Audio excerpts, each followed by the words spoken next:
I'm talking about dependent parents or dependent relatives that come to the UK as visitors, and due to a change of circumstances, due to problems, due to the fact that they can't go and live by themselves in their home countries, they are forced to make applications to stay in the UK.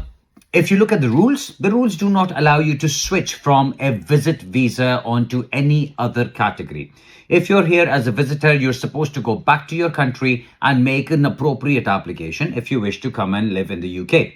What I'm talking about is a situation where you are a British national, or you are a person with indefinite leave, or you have refugee status, or you could be a student, or you could be a skilled worker, or anybody. The point is, the situation that you find yourself into is that your parent, or a surviving parent, or both parents, if they are at that old age, or another dependent relative who's financially dependent or otherwise dependent on you, comes to visit you in the UK, and there is a change of circumstances due to which they cannot go back and wish to stay here with you. Now, just for simplicity, let's take the example of a case that I've just recently done. Yesterday, we got the decision from the court. The appeal has been allowed. Now, what happened in this matter?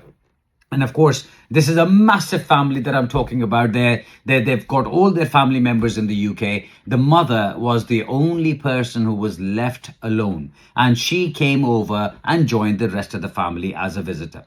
When she came here, they saw the condition, they saw how she was. She was not doing very well as far as her health was concerned. So they were concerned, and they talked to her about it. They looked at all the circumstances, her medication, what problems she was having, and they found out that she was extremely lonely, that she had a multitude of medical problems. She was obviously a widow. That's why we're talking about her being alone. And she had no one else to take care of her in her home country.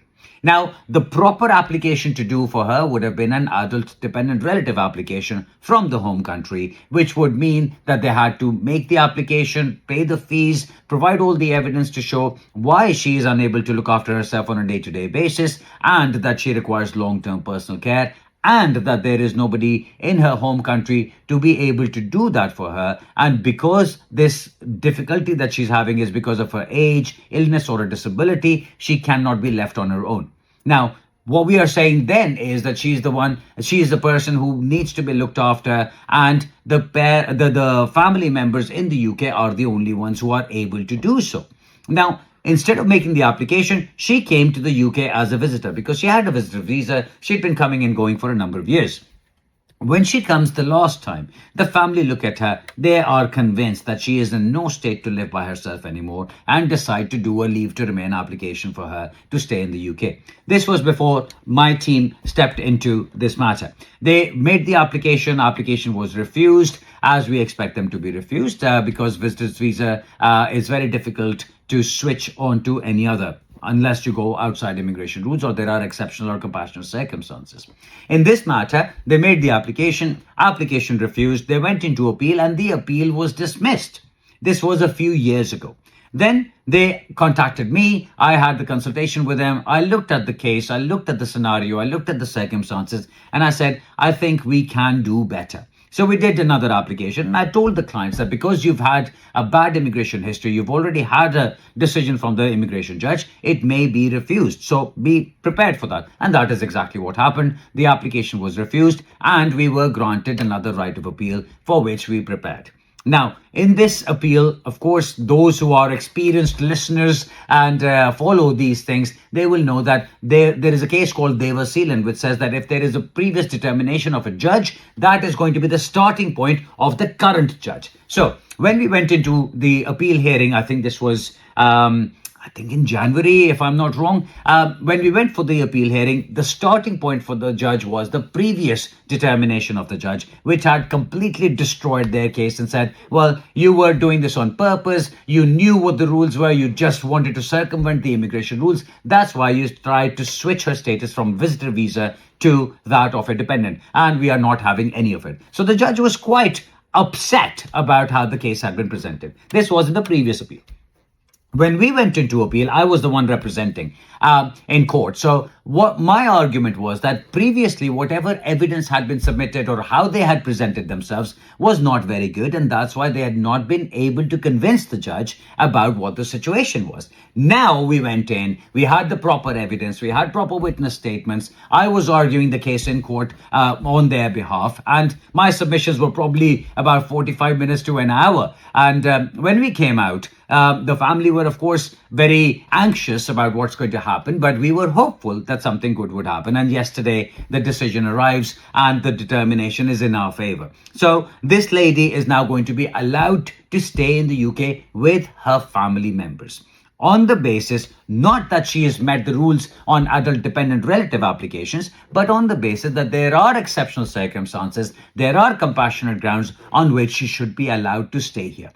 Case-to-case dependency, case-to-case facts that need to be looked at, and what they accept or what they reject will determine what happens later on. So in this matter, she has now won the appeal. We are now waiting for the Home Office to issue her status documents. Once they have been issued, she'll be granted 2.5 years leave on a 10-year route to settlement, which means that she can stay here every 2.5 years. She'll be applying for an extension. She can travel. Well, she's not going to be working at her age and with her conditions, but she can travel and she can stay with her family.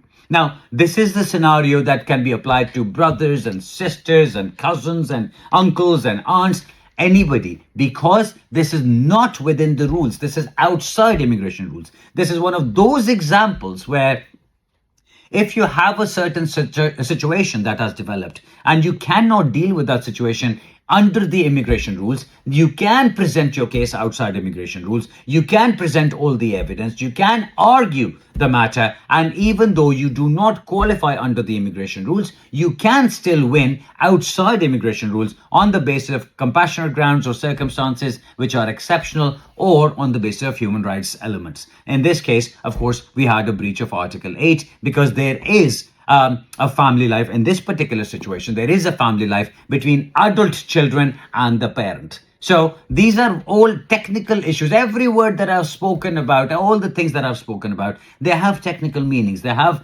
technical repercussions. And if you wish to do this, this can be done. But like I said, it is not a scenario where parents are perfectly fine. They come on a visit and then you decide that, no, I just want them to stay here. That's not going to succeed unless there is something truly exceptional or truly compassionate, or there are genuine circumstances due to which you're asking for that variation of the leave.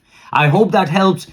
This is true for all those scenarios where you cannot come under the immigration rules. You can always submit an application outside immigration rules, whatever your case may be. I hope that helps. Thank you very much for listening.